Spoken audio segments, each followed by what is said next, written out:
Welcome to the Scott Mann Podcast, where we connect like our lives depend on it.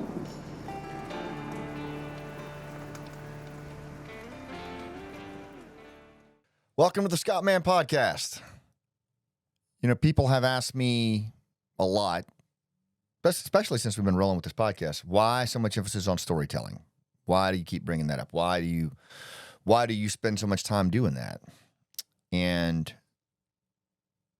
the answer to that question started with me standing in a closet holding a pistol underneath my chin in 2015, right down the road here in Riverview, Florida. I had been out of the Army for not even 2 years, and this was a career in the Army that I'd wanted to do since I was a 14-year-old kid.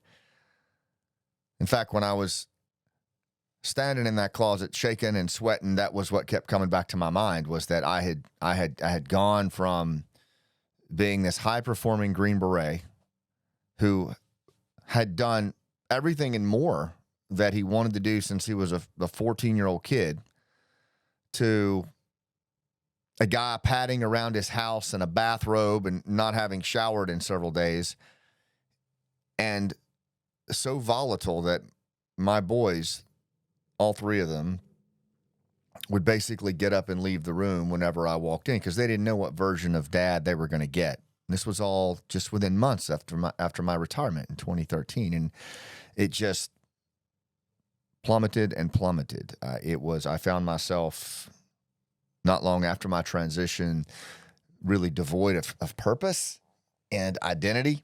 I was not prepared for the retirement that I thought I was, man. I mean, I had everything like I wanted it. I retired on my terms. I had a job lined up, and I had my wife and boys were still at home. I had a lot in front of me, honestly. But yet, within 72 hours of taking off those desert boots and putting on the Tampa Bay flip-flops, as my buddy Doc Phillips says, the snakes in my head started squirming. And he had warned me about this. He had warned me when I had dinner with him in D.C. He had always been a mentor of mine, a Vietnam-era Green Beret. He had said, watch out for those snakes in the head, Scott. They'll come up when you least expect it, and they did. But, the thing that I didn't expect was that, the loss of identity, the loss of purpose was pretty profound. I had retired, honestly, sooner than I thought I would. I had been involved with the Village Stability Program from the very beginning, a program where we went back out into the Afghan villages and helped Afghans stand up on their own from the bottom up, where our teams lived in the villages with them. And this was a mid-war shift that started around 2009, 2010. And I was very, very involved in that and very adamant about pushing that program. And I had pushed that program very hard, and I'd pushed that program into every corner of the country of Afghanistan that I could find. And I had been part of talking a lot of Afghans into joining that program. And a lot of Afghans, when we decided to pull the plug on that program, when our senior leadership decided to pull the plug on that program, a lot of the Afghans that I had made promises to were killed, tortured, retribution from the Taliban for allowing us to live in those villages and work amongst them. And that was, for me, that was kind of it. That was, I felt like I saw where things were going in Afghanistan, and it was time to retire. I was a lieutenant colonel. I'd been selected for a command and turned down several, actually, in succession, because I didn't want to be a part of that anymore. I felt like there was more good I could do in the world on the outside than in the inside. And so I hung it up. My dad always told me that he was a career wildland fighter, my dad Rex, and he said, you'll know when it's time to retire. And I thought I did. I retired on my terms. It felt right. It was, like I said, everything was the way I thought it should be. But pretty quickly, I experienced that loss of identity, that loss of purpose, and the simmering resurfacing of the guilt that had come with the Village Stability Program ending the way it did, and it was still going south. I was still hearing from and getting contacts from Afghans that I had been personally responsible for them being part of this program were being persecuted, killed. And I think the thing that really probably added the most fuel to the flame was I looked around the country at a country that I didn't even really recognize anymore. The people in this country were tearing each other apart. It was a level of division that looked a lot more like Afghanistan than it did America, frankly.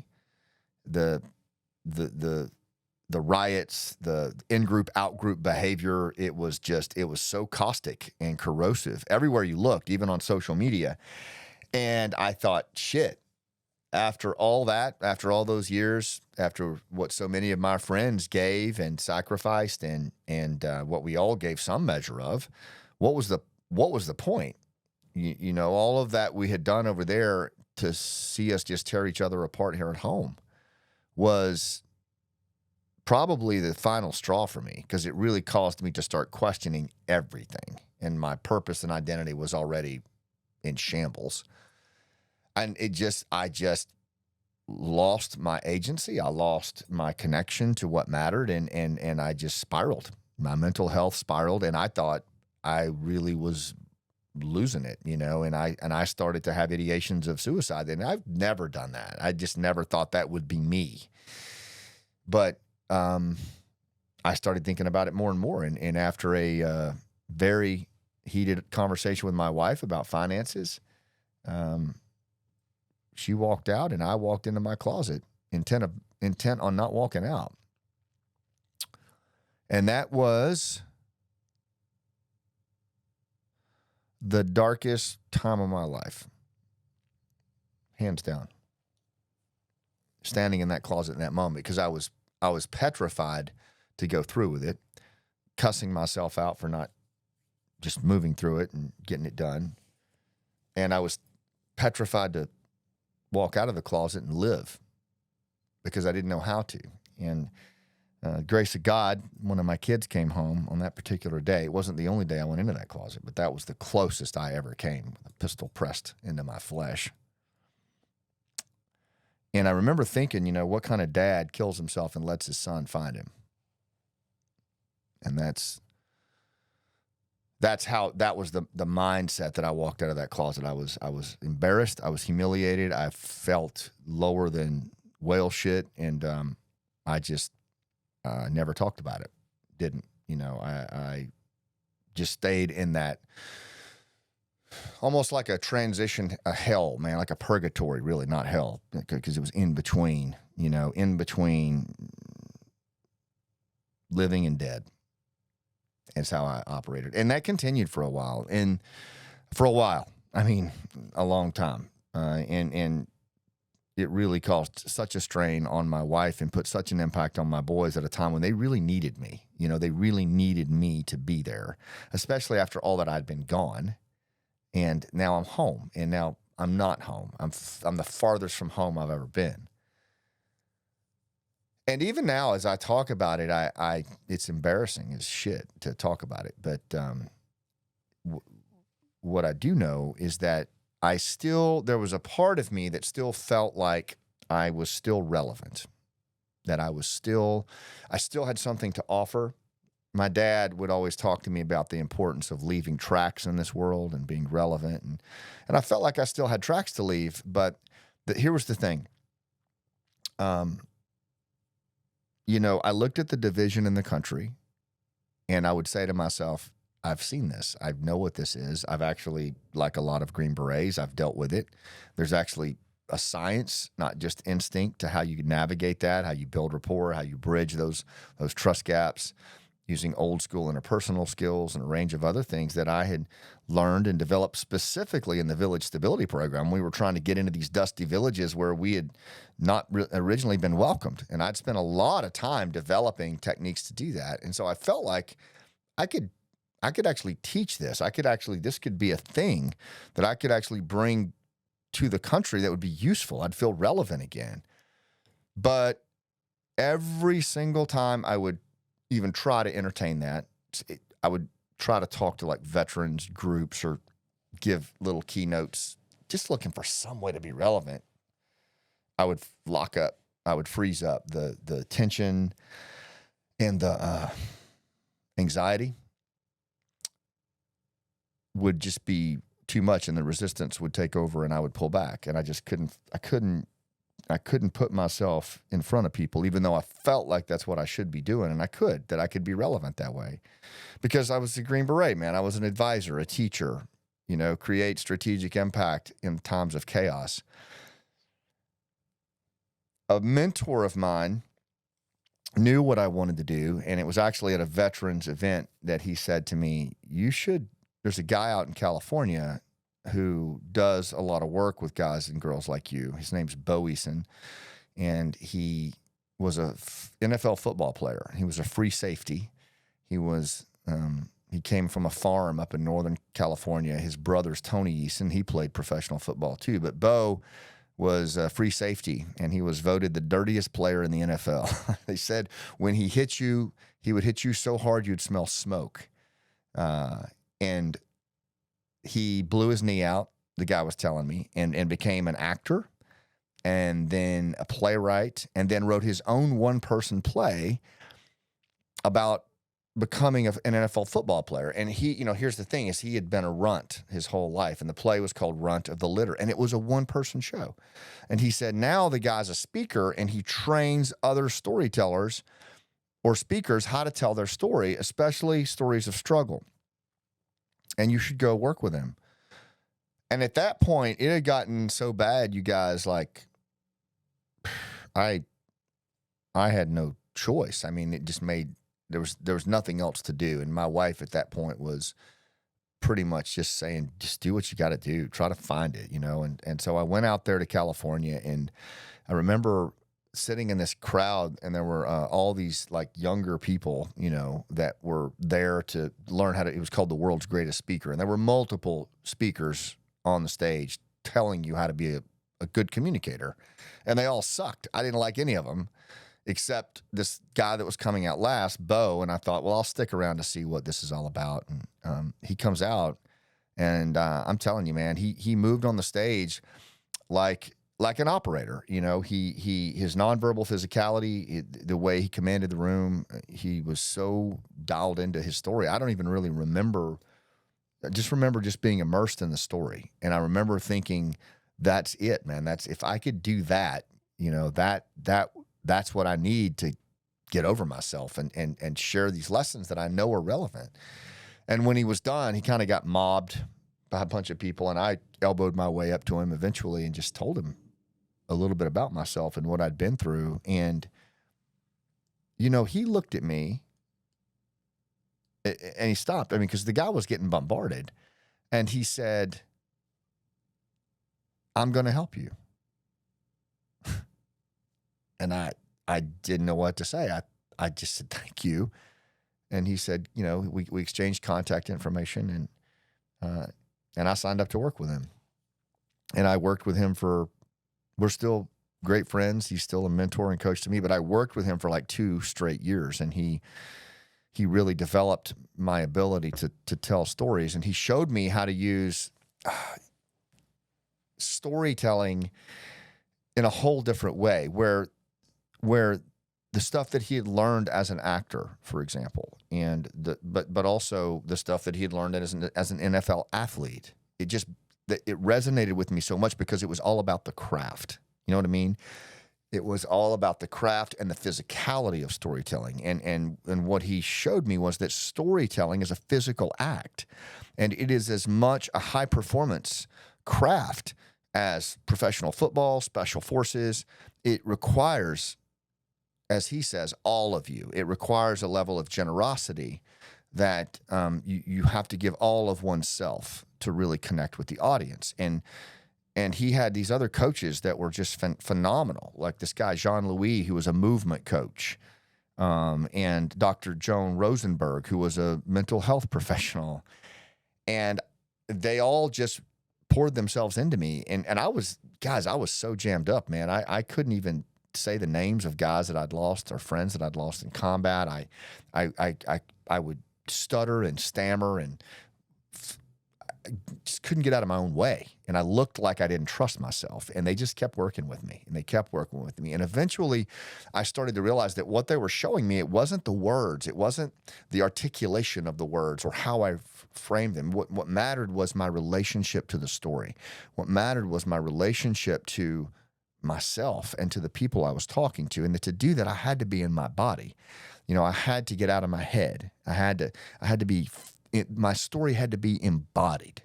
And he talked about the primal aspects of storytelling, and he would have me like watch tribal storytellers, and he was right. I mean, it was a physical act, and I've since immersed myself so deeply in storytelling that I've actually studied with indigenous storytellers on how they do it, and it's absolutely true. It is storytelling is one of the most generous things, and we've been doing it for 70,000 years, and I started to notice that as I worked on my story, Bo had me dial into like a pivotal moment from my story. And it was the first one I ever worked on was when a Green Beret walked into a soda shop when I was a kid. And it inspired me to become a Green Beret. But there was all kinds of struggle that followed that, getting recycled and not making it. I was a runt too. And losing friends in combat and other things. And so, but he showed me how to navigate that and to do it with complete generosity and full commitment. And I was a wreck, man. I would lay on the floor as I was working this stuff and sob. And what I was actually going through was my body was coming to terms with the loss and the grief and the survivor's guilt and all those things that I carried that I didn't even know I carried. And it became, as Dr. Joan Rosenberg said, a modality to heal myself. My left hemisphere and right hemisphere of my brain were aligning.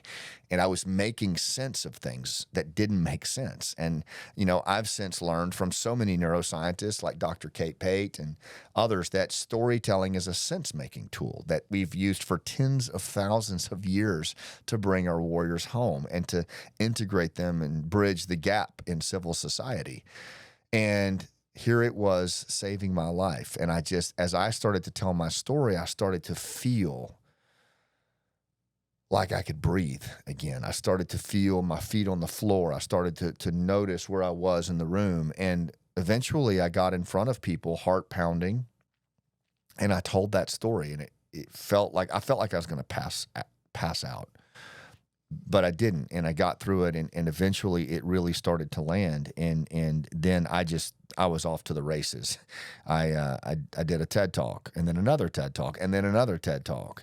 I started doing keynotes. I started speaking to veterans groups. Anything basically that scared me around storytelling, that's what I wanted to go do. I looked at how Tim Ferriss pursued high performance, and that's what I wanted to be to storytelling. It's just to find working with indigenous storytellers, working with Bo Eason, Pat Quinn, Michael Haig, any of just the dudes that were just and dudettes that are just legendary storytellers, studying Lipman and others. And it really started to have an effect. I started to notice that storytelling then became for me a vehicle by which I could really communicate critical lessons around why we are so divided in this country and why we operate in a trance state and this thing called the churn and in-group, out-group behavior, and that we're actually just well-dressed Neanderthals. And all of these observations that I was making that were informed by years of work with just amazing special forces NCOs that had taught me how to read people and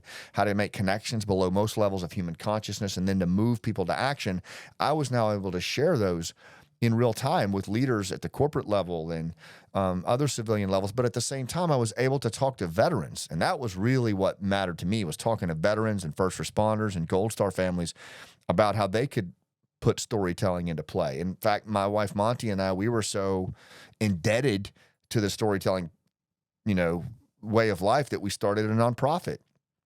And that became our focus, was to help warriors find their voice and tell their story. And that just became my thing, man. And then, I have to say, at some point, Bo Eason, still working with me, was still, developing me. He said, you ought to think about writing a play. And I was like, what? And he said, yeah, you ought to think about writing a play. And I said, Bo, Green Berets don't write plays, bro. And he said, well, I think it's time you think about it, because you might heal yourself even more. And you know what? You might heal some other people too. It's a powerful way to communicate messages. And he had heard me talking about my frustration in the country. This was like 2016. he had heard me talking about my frustrations with how most of the country didn't even know we were at war. He had heard me talking about the frustrations that we had with our general officers and just how we were just being so casual and this thing was going to end badly.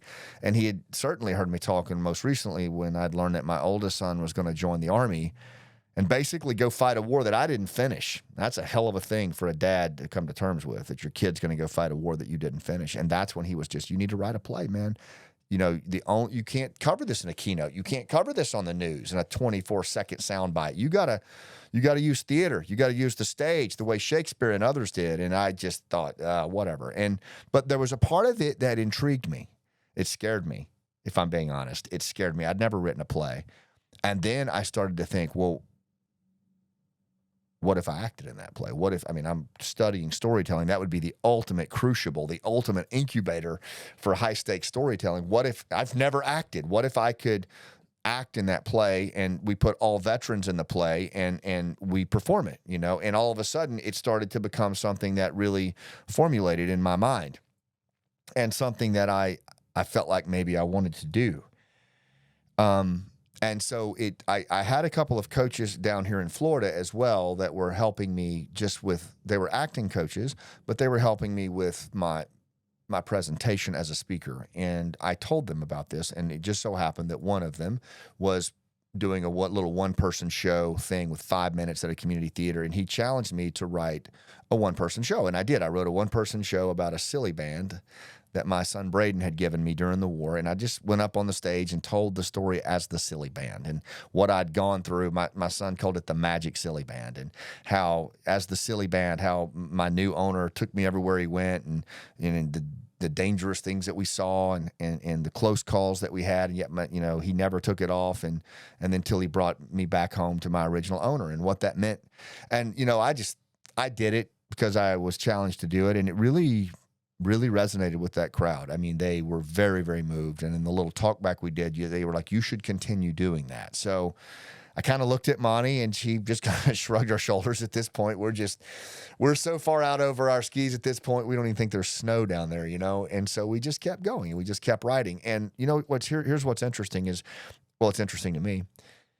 I was writing it as a one-person play, and the plot, the scenario was about a Green Beret team sergeant, a master sergeant. I wanted to write a play about an NCO. And I wanted to write a play. There's all these movies and books about the first in, the door kickers, and that's cool. But I wanted to write, always hear about the first in. I wanted to write a play about the last out, the men and women who deploy day after day, month after month, year after year, and keep going back year after year in that 20-year war, like that story, and the families that love them. And I intended to do it as a one-person show. And then I started working on, so Danny Patton is the character. Master Sergeant Danny Patton is the protagonist. And he's a fictional composite character, but he's based on 3 team sergeants that I knew that didn't make it home from the war.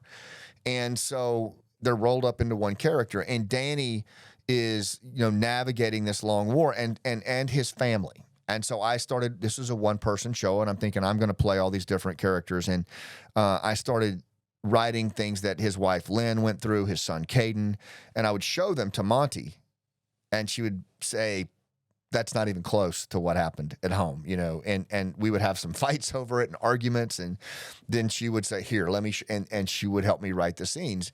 And what started to develop was, oh my God, like this is not a one-person play. This is a full cast, or 4 or 5 people, and that's what it ended up becoming. It became a cast of 4,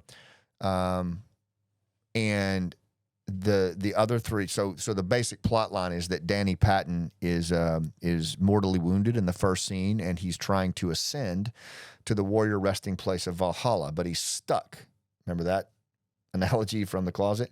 He's stuck between his fire base and his living room, and so he can't ascend. He's in a purgatory. And so his best buddy, Kenny, who's based on one of my Ranger buddies from back in the 90s who was killed in the Pentagon. He comes down from Valhalla along with a group of other operators, and they become all the people in Danny's life that made his heart pump the most blood. And they take Danny back through his life. They take him starting with Special Forces selection, and then they go to the qualification course, and then he gets married and has to his wife Lynn, and they have their son Caden. And then 9/11 happens, and deployment after deployment after deployment, back to your living room, back to your deployment, until, you know, it becomes almost like just a whirling dervish, you know, until he figures out what he's holding on to and he lets go. I told Mike Rowe when I was on his show, it's a wonderful life with body armor is what Last Out is. And so that was the basic plot. And the props in the plot, you're looking at them right behind you. It's a wall of honor. And the wall of honor was something my boys and I had. I'm sure a lot of you had, just a little multi-shelf system with trinkets on it. And, you know, like the silly band would go on there whenever I'd come home. It would go on the wall of honor, and then I'd take it off when I'd go back. One of my sons gave me a stormtrooper that I would carry in my pocket up here. My other son gave me a necklace that I would wear. But you know, and then the wall of honor contained those things, and I would bring them things back from the war that we could put on the wall. And that became like our little way of staying connected and keeping them connected to me when I was gone. And so I integrated that into the play. And now the operators, as they come down, the only thing that Danny can see in his purgatory is the wall of honor. And it's his anchor, right? Because it's so jarring. It's the memories from his time on Earth with his family in the war. And the operators use totems from the wall. They pick them up and so they take him back to when he married his wife, and when they had their son, and when 9/11 happened, and when he lost his best friend, and all those things, until they shake him loose. So they're basically assaulting him with these memories. And what it does is it allows the audience to go for the full ride. It lets the audience go for the full ride from the time Danny came in the military until 9/11, and the wheels come off, and then he ascends and knows peace. He lets go, which is really the essence of the play, letting go. And that wall of honor is a central prop. It's the only prop. The audience does everything else. I don't know if you can see it. The wall is sitting on these little actors' cubes. You've seen those things, right? And these are painted camouflage. Those are the original actors' cubes. And those are what we would use. The actors, we would make them into Jeeps. We would make them into a bar, the Palomino Club, a foxhole. They became, and then the audience's imagination does all the work. I mean, it's pure old school storytelling. And I have to tell you, the wall of honor was a lot smaller then, but it was a very, very powerful prop, and it resonated with a lot of people. And so we did. The idea that my intention of writing this play was this: I wanted to educate and inform civilians on the cost of war, and I wanted to validate and heal those who had lived it. And then, if it was possible, to help everybody in that room reconnect and let go of the pain they were holding on to, whether they served or not. You know, and that was my high level purpose of this play. What I will tell you is we couldn't get a theater in Tampa. This was 2018. I wanted to, so I found this cast. First of all, the cast that we found, Lenny Bruce, Brian Bachman, and Aim Livingston, the original cast members. At the time, Aim was really the only person that had ever been in a play. She was a very accomplished actress. She was a military family member. Brian was starting to study acting. He was a paratrooper from the 82nd who had gotten out, and Lenny was a first group team sergeant. Found Lenny through Facebook, the SF Brothers, and we practiced in Aim's living room. We didn't even have a director, so Aim became our director. She had the most theatrical experience, and we started preparing this play. We didn't have a theater. But we finally decided, Monty and I invested our own money, and we rented the Marriott downtown Tampa, rented our own lights, rented our own sound. And then about 350 people came to bear witness to my midlife crisis as playing Danny Patton. And we performed the play, and it was our first time ever to do it. And we went through it. And when the lights came up, I didn't know what to expect. And then the place went nuts, man. The place went crazy. A standing ovation for I'm not kidding, 10 minutes. And I was just so moved by it because I was so nervous before the show started. I thought, man, what the hell? You talk about imposter syndrome? Dear God. I was throwing up in the toilet literally when they called places. That's how bad it was. What an embarrassment. What if I embarrass the regiment? What if I hurt somebody out in the audience? What if I get this wrong? What if I forget my lines? Who am I to do this? But all of that was gone in that moment when you just looked out in that audience, the lights came on, and I looked down and I saw my wife and my boys there and them looking up. And I looked up and buddies of mine from combat that I'd been with, they were all just grinning from ear to ear. And then we did a talk back. We brought the actors' blocks out. The actors sit on the stage, and Bo had told me, he said, the play is going to be in development for a while. So sit with the audience, have a talk back. They're smart. Ask them what they thought, what they think's missing, and let them tell you how it moved them and how it didn't, and take notes. And so we did that. We did this talk back, and this young man named Ryan stood up and he said, my dad was a Marine and I lost him this year. And I saw him tonight. And I just looked at my wife and I just jumped out in the audience and just went over and gave him a big hug. And just remember thinking, this is what we're supposed to do. This is it. I don't know how we're going to do it, but this is what we're supposed to do. And then somebody in the talkback brought up a tour. I looked at Monty again and she was like, oh my God. So we started the tour. We toured last out in 2019. We had no money. We had community hosts that would sponsor the play in different places. We went to Vermilion, South Dakota. We went to Santa Barbara, California, Brandon, Mississippi, New York. We went to Albuquerque, New Mexico, our first show. And every place we went, community hosts would raise the money, sponsor it, get the venue. We would come in, perform the show, run a storytelling workshop at the end of it, do a talk back. And we would do multiple performances, one show a month, one tour stop a month. And we put 28,000 miles on a U-Haul van. We toured with our own counselors, and we did a number of PTS interventions in the lobby. We performed for dozens and dozens of Gold Star families, thousands of veterans. And it really, it was we performed it in cafeterias, high school gymnasiums, beautiful theaters, wherever we could, we would perform this show. And it was really an amazing experience. The first year came and went, and there were so many people asking us to perform in 2020. Now remember, the war at this point is still going. Afghanistan hasn't collapsed. And so many people identified with the show. And I think a lot of it had to do with the whole cast, not just the whole cast, but the whole team were military combat veterans, first responders from Ground Zero, Gold Star family members, survivors of suicide. I mean, we were the island of misfit toys. And I think so authentic, and people really loved it. And then I think people also, they didn't know what to expect when they came to the show, because they thought, okay, this is either going to be some kind of self-indulgent vet bro event, or it's going to be an after-school special. Like, look at the veterans thinking they can act. You know what I mean? But we worked our ass off, man. We trained hard. We trained in New York City. We were fortunate to train under acting coaches like Carl Bury and Jean-Louis Rodrigue and even Larry Moss.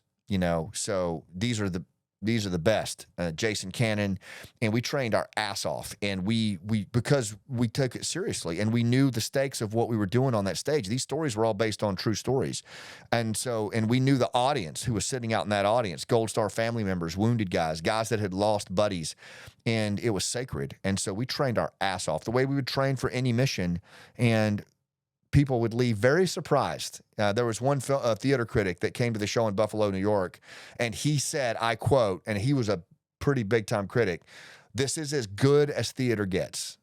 And we looked at each other, and that was a big deal for us. But, that first tour, it was a blur, and then we were starting the second year in 2020 when COVID hit.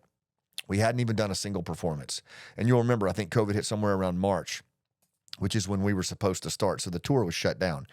And the part that was hard about that, it affected my mental health. It affected guys and girls in the cast, but it certainly affected our veteran population. The veteran population went through so much during COVID. and they were so isolated, and I couldn't stand it. And I thought, my God, in time, we're like, how long is this going to last? And so finally I told Monty, I said, we've got to do something. And she said, well, what? And I said, what if we turned, I thought about how they had done with Hamilton. They had filmed Hamilton and put it out as a stage, as a stage production, direct to camera. And I thought, we don't have that show, and we don't have that capability or financial resources, but we could raise it. We could try. And so we raised $250,000 during COVID, and we shot Last Out, Elegy of a Green Beret, in a ESI's sound warehouse, downtown Tampa, in like 6 days. We did 18-hour days. The film crews were there the whole time. We had veterans and civilians filming this thing, and then we edited it ourselves. We brought in our own, editor, Kevin Lang. He did an amazing job. And then we put it up on Amazon Prime, man, ourselves. And it's still there to this day. Like, it's still on Amazon Prime. And you know what? It came out pretty damn good. And more importantly, it reached a lot of people during COVID. And then when COVID kind of receded, that's where we were. And we were rolling the film out in a big way. And I thought we would never perform the play again. I really did. I thought we would never, ever perform that play again.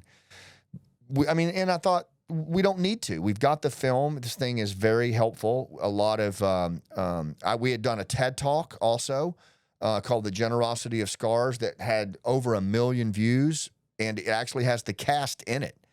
So if you ever want, we'll put that, Colin, let's put that in the show notes. We'll show you The Generosity of Scars TED Talk. And so it was all out there, and I felt like we're good. And then Afghanistan collapsed. And we were in the process of rolling out the film in a big way. We were doing some big launches with it, and that's what we were doing when Afghanistan collapsed. And we stood up Task Force Pineapple. I stood up that group along with a lot of other groups, and that became the obsession. That became the focus, is try to just honor the promise, help as many as we can. That was in the August of 2021. The film got basically scuttled. It was already done, but we didn't launch it the way we should have. It just kind of went up on Amazon Prime with no fanfare because we were so myopically focused on getting our allies out. And that continued and continued and continued until finally Monty and I went on our anniversary to get a break and just get away, went out of the country. And so I was with Monty on my anniversary, and I got a contact from one of my team members that said, hey, some guy named John Andrasik wants to get in touch with you. And I thought, John Andrasik? That's Five for Fighting dude. The dude that had 100 Years, Superman, like some really big hits. So I contacted him. Turns out John was helping get Afghan musicians out of the country, like a lot of people were. There were some really neat relationships forming.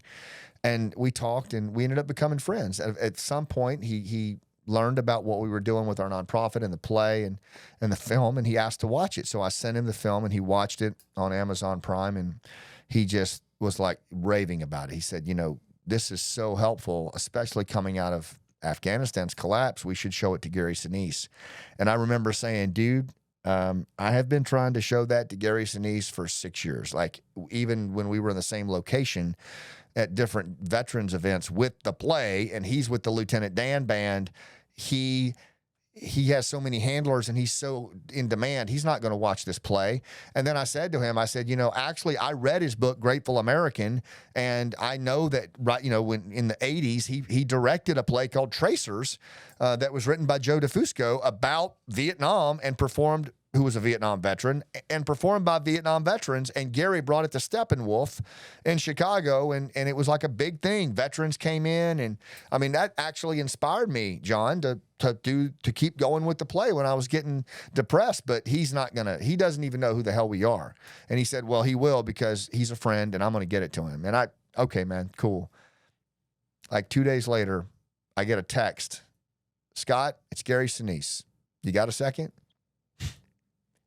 And I just looked at Monty and I showed her the text, and she got a big shit-eating grin on her face. And about that time, I texted, and the phone rang, and it was Gary. And I walked out in the driveway. I don't know that I've ever talked about this. And we talked for 2 hours. Just about everything under the sun, including the withdrawal. And he asked how the guys were doing and what we needed. And he even helped put Nizam in a rental house. Like, he donated a significant amount of money to help with that. And And so then we started talking. He's like, tell me, I watched the play last night, Scott. He's like, it's so moving. And to have Gary Sinise say that, was just artistically was incredible. And he said, I did a play like that. I said, oh, I know.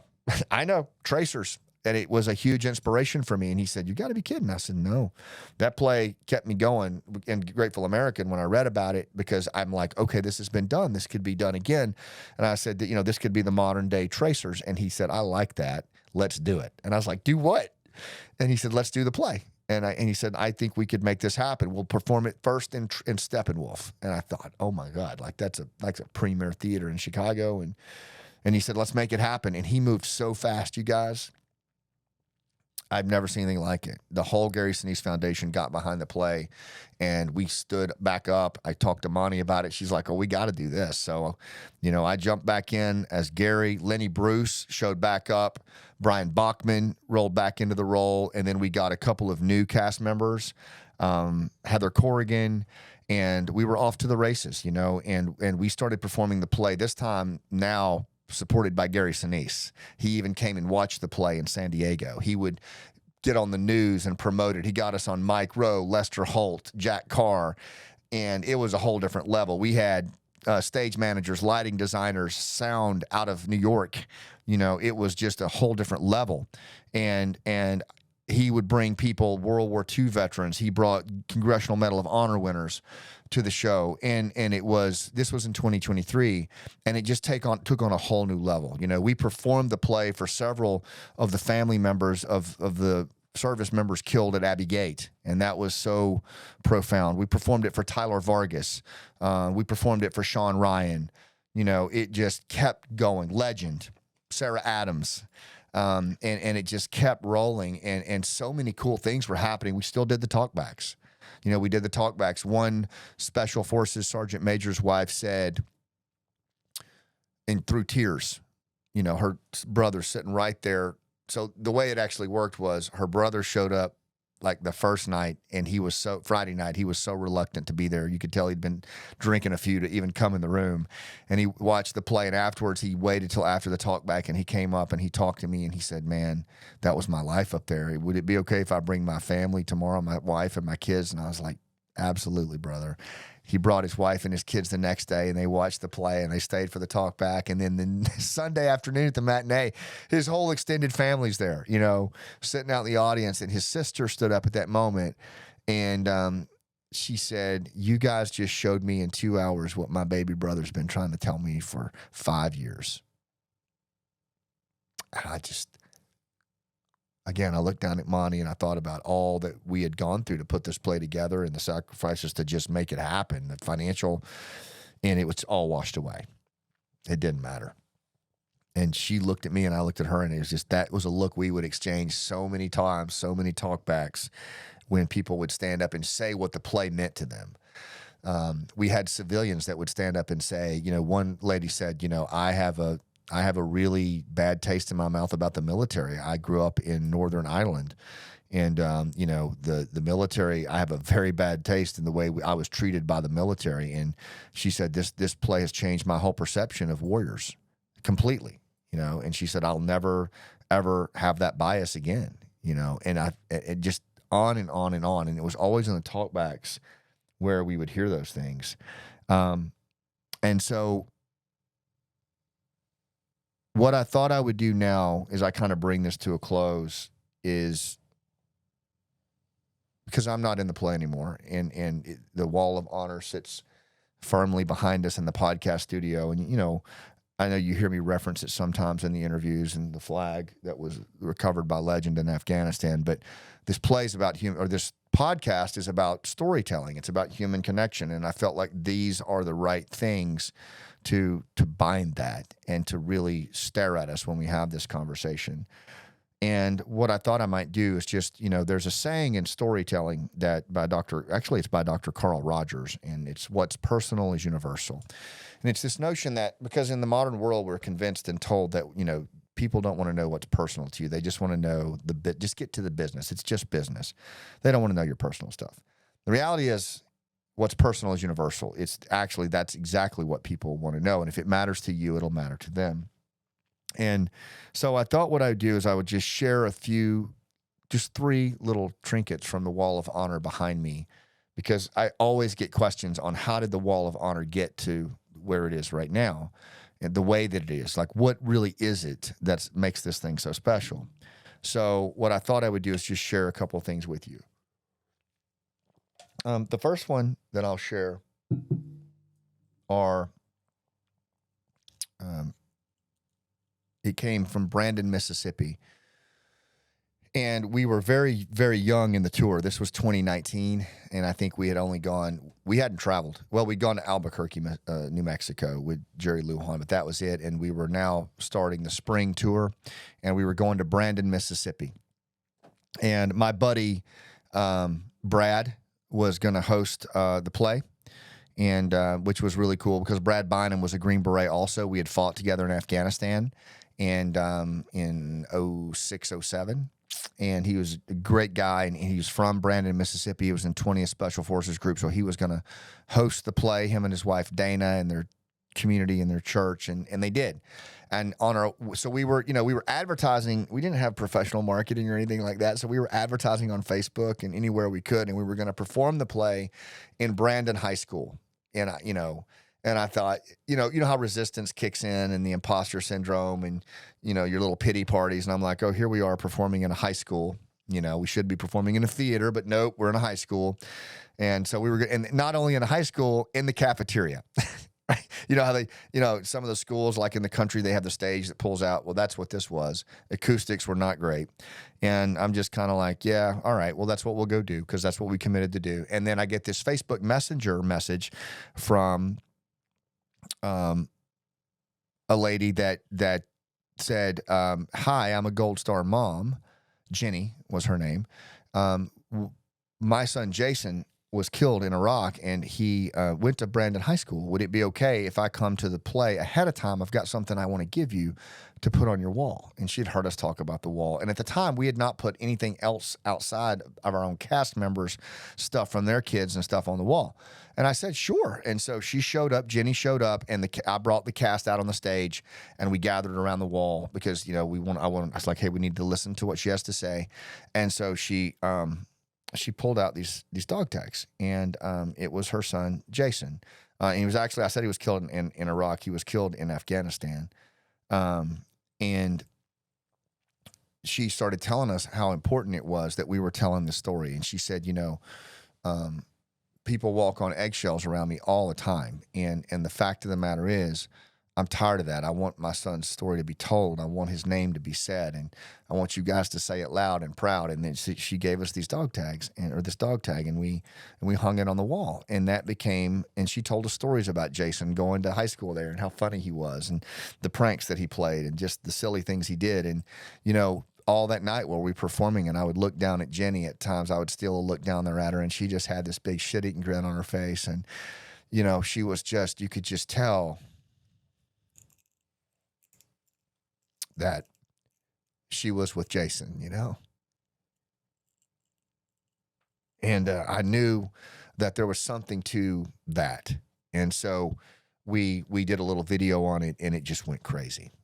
Every place we would go after that, we would do the pre-show circle, as we called it. And so families of the fallen would come in and perform, to the point that it got so big that we had to get a new wall. That's the one you see there. And we had Holly, a Gold Star mom who you've seen me talk a lot about. We'll have her on this podcast at some point. She lost her son, Danny, in Afghanistan. She became our Families of the Fallen representative. So she would work ahead of the play and find families that lost loved ones to suicide, training accidents, obviously combat, and first responders as well. And she would bring them to the circle, and they would each bring a totem, and it would go on the wall. So that's what you see behind you. Every one of those totems, just about, is something from a loved one who lost a loved one, or a family who lost a loved one, and then we would honor them on stage. They would tell their story, and then it would travel with us everywhere we went. It's become like a living, breathing mausoleum to our fallen. And the second one I want to share with you, this was given to us, I want to say it was in Chicago. I hope I got that right. This was on the Gary Sinise tour. And it was a young lady whose husband was a service member in combat, and he was also a police officer. And it's one of the Warhammers. You know, one of my sons does these things, and if you look at them, they're painted. You paint these things, you assemble them, you paint them, and the detail that has to go into painting these things is uncanny. And I know a lot of combat veterans who paint these as a way to just focus. But what she said she said my husband would paint these whenever he had a bad day, and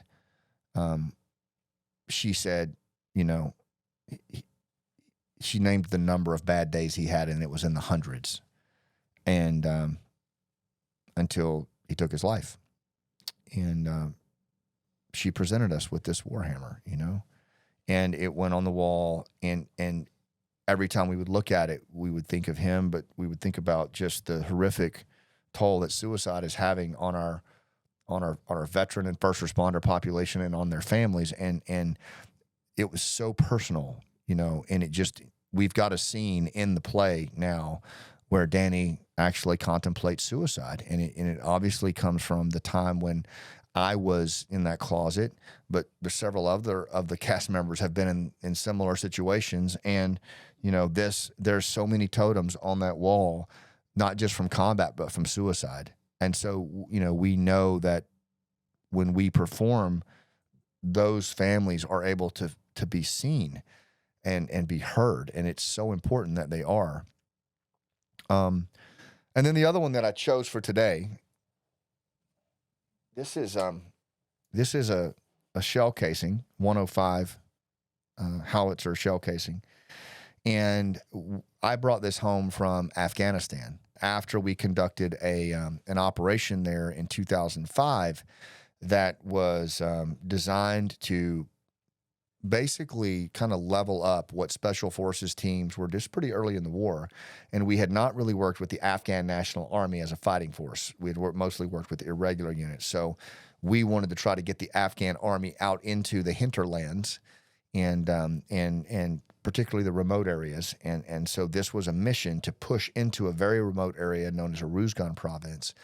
And in order to do that, it was a pretty massive operation. It was the first time, really, that the Afghan National Army had conducted maneuver at that scale, brigade minus maneuver. Several hundred Afghan soldiers, several dozen Green Berets, members of the NATO task force, to include 2 105 howitzers that were under my direction, multiple helicopter play. It was a big operation, you know, and we called it Operation Nam Dong, and it was named in honor of ODA 726 and then Captain Roger Donnellan, who had won the Medal of Honor defending the fire base Nam Dong under severe pressure and just being overrun and outnumbered by the North Vietnamese. And it was a storied stand that these Green Berets had made back in Vietnam. And it was even more poignant to me because one of the teams conducting the operation was ODA 726 out of 7th Group. And it was the team that I had been a captain on back when I was a team leader in the 90s. And so, you know, this was a pretty impactful mission, at least for me and the guys that were on it. So I had all the guys sign it, and it was just a shell casing, and to include the in memory of Staff Sergeant Alan Johnson, who was killed on Hill 2062, you know, during that battle. And so I put this on the wall of honor. It's always been on the wall of honor. It was just one of the things that was always there. I never talked about it or anything like that, but at a performance in Kansas, Gary arranged for then Colonel Roger Donnellan to come to the play. And he came up on the stage in the pre-show circle, and his Parkinson had ravaged his body at this point, but he had his wife with him, and everybody gathered around him. And I kind of kneeled down beside him, and I held the shell casing. And, you know, I got to tell him the story of Operation Nam Dong and how it had been named after his team and what they had done. And that, you know, even in Afghanistan, the work that they had done, the sacrifice that they had made, and the Gabriel Alamo had made, and their team sergeant when he fell, it wasn't forgotten. And that now, not, fast forward past that, it's traveling with us in this play as we tell this story from the stage. And so, the legend of Nam Dong will never be forgotten. The story will always be told because it's contained in the story. And you guys, if you could have seen the smile on his face, if you could have seen the twinkle in his eye, it was just one of the most powerful moments. And you know what? He couldn't stay for the whole play. It was tough for him. And he passed just months after that. And I'll never, ever forget the opportunity that we had to do that, And those are just three. Those are just three stories that came from that wall of honor and those years of touring. And what I will tell you is that we're still rolling. We're on tour number 3 right now as we're filming this in 2025. I'm out of the cast now. We have a brand new cast. They're fantastic. Still all veterans and military family members. I'll have Colin put the tour stops for 2025 in the show notes so that you guys can check it out. And if you can't, I would recommend go to Amazon Prime and look for, Last Out Elegy of a Green Beret there. And all the proceeds go to back into Task Force Pineapple, who sponsors this podcast, right? And so it comes full circle, and it helps the storytelling mission go even further. So as we wrap this up, I want to kind of bring it back to you, right? And I want to kind of talk about what is, all of this mean to you. And what I will tell you is, first of all, when it comes to storytelling, you never know where your story is going to take you if you have the willingness and the generosity to develop it and put it into the world. I think about where we went from, me standing in a closet holding a pistol in the lowest day of my life. I mean, one of the most embarrassing scars of my life, to a production that ended up being put out there by Gary Sinise, that was performed for Gold Star families, the families of our Abbey Gate service members, that is, on Amazon Prime, reaching people. And I've never written a play in my life. I've never acted in my life. But the power of the story is what moved everything forward. And that's not unique to me. That's not unique to Special Forces. It's not unique to Afghanistan. Storytelling is a universal singular. It is the greatest asset we have to connect and bridge and heal and make meaning and create context and provide long-term memory. And the more struggles you've been through in your life, the more stories you actually have. I call it the generosity of scars, repurposing our struggles in the service of others through narrative. And just know that storytelling, even trauma, especially trauma and grief and anxiety, it's a sense-making tool, and it helps other people autobiographically listen.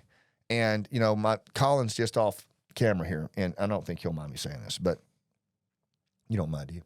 He did some great work this weekend at our storytelling retreat where, he lost his mom at a very young age, and he had really not worked through a lot of that, and was working through the story and told the story. And in telling that story, an older gentleman who's very accomplished and the guy you would look at and says he has it all together, he said Colin's story was so inspiring to him, and he realized that he had not been straight with himself on his own story, and he went back and redid it. There were other people that talked about how much Colin's story helped them realize that they need to go talk to their mom, and it made me realize I need to spend more time with my mom. I need to and take more advantage of her being here. That's the power of storytelling, is that we listen autobiographically. We locate ourselves in the other person's story, and we make sense of our own lived experience in the safety of their narrative. And there's nothing more generous than that, man. There's not. And what Last Out gave us was this evolving story as a living, breathing organism that started out in a U-Haul van and made its way, even into downtown New York and to Steppenwolf Theater. And none of us would have ever thought that would have happened, but it did. And it's not unique. I'm telling you, it's not like I'm theater trained or I'm some kind of classic theater dude. what's available to us as long as our stories are told in the service of the other party. That's the key, is that stories aren't about you. They're about the other party, which brings me to the three biggest lies that people tell themselves around stories. The first one is, I don't have a story. I hear it all the time. People say that to me. And the reality is your brain is a metaphorical pattern matching organ. Your brain makes sense of the world through story. So you're right. You don't have a story. You have 150 million stories, because every moment that happens in your life, your brain tells itself a story. And if you have the generosity to take the moments, especially the ones that scuffed you up, the struggles, the scars, and build the story around that and share it in the service of others, the reciprocity, the opportunities, the impact, the relevance that come from that are immeasurable. There's no ceiling for you if you're willing to do that. So that's the counter to that myth. The second myth is my story isn't as good as hers, right? The reality is that's just not true. People don't judge stories based on their merit. It's not like this one time at band camp or no shit, there I was, right? That stuff's unwatchable. If the story is personal to you, it's universal to us. The key in storytelling is that it matters to you and that you immerse yourself in the story and that you have a relationship to the story as you tell it. And in this modern world where everything's so transactional and sound bites and everybody's got their head in their phone, that's the problem. But if you want to pull people's heads out of their phones and out of their asses, you got to have a relationship to your own story and quit worrying about it being better than anybody else's. What matters is that you have a relationship with it and that you're in love with it. Then everybody else will be too. The third myth is that nobody wants to hear my story. Again, a complete myth. People are so inundated and over here's 5 ways to be great like me. I mean, look at some of the guys that are podcasting and the duck lips and the selfies and dear God, I mean, it's unwatchable, man. I mean, we can't tolerate it. People they move on. It is terrible. And the storytellers are the ones that own the room. The storytellers are the ones that are relatable to people's pain and relevant to their goals. And that's what we follow. That's what we're drawn to. And so I would just tell you that everybody wants to hear your story. People are hungry for the storyteller, whether it's our kids dealing with addiction and issues at school, or whether it's your client that is just unsure if anybody's even paying attention to them, or your employees that are wondering if this new merger and acquisition is going to put them out of a job. People want to hear the story, right?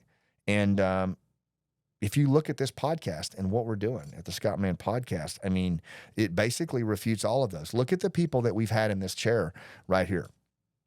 And think about their stories, and some of them have said to me, I don't really have a story. One of the individuals, Perk, who was blown up in Afghanistan and has gone through so much and is now training service dogs as she fights cancer. You know what she said? I don't really have a story. Really? Because that's what resistance does. That's what self-sabotage does. But the reality is, if you have the willingness to put the story out there and the generosity, it can make such an impact. So on this podcast, man, we're going to keep going deeper. We're going to keep pushing for the storytelling. And, my job is a lot of times to ask, it's not the stories I tell, it's the stories I ask to hear. When we do these one-on-ones like this, I get a chance to share some stories with you. And frankly, that's why I do it, because I love sharing stories in your service. I mean, it's so many people ask about that wall. So many people ask about that flag. There's stories to that, and I want to share them with you. And so we'll always keep and fight for this configuration to do that, And I know that's not some people's jam, but whatever, I think it's what's personal is universal. But also, for me, it's the stories that I ask to hear of the folks that sit in that chair right there, so that you can experience those stories, because then we get a shared perspective. Then this tribal trance that's dividing us and making us, treat each other with contempt normally reserved for one's enemies can be replaced with shared perspective and social capital. There's an old saying that it's hard to hate the storyteller, right? If we would just slow down and shut the hell up and ask better questions and then listen to the stories, this world would be a lot better place, man.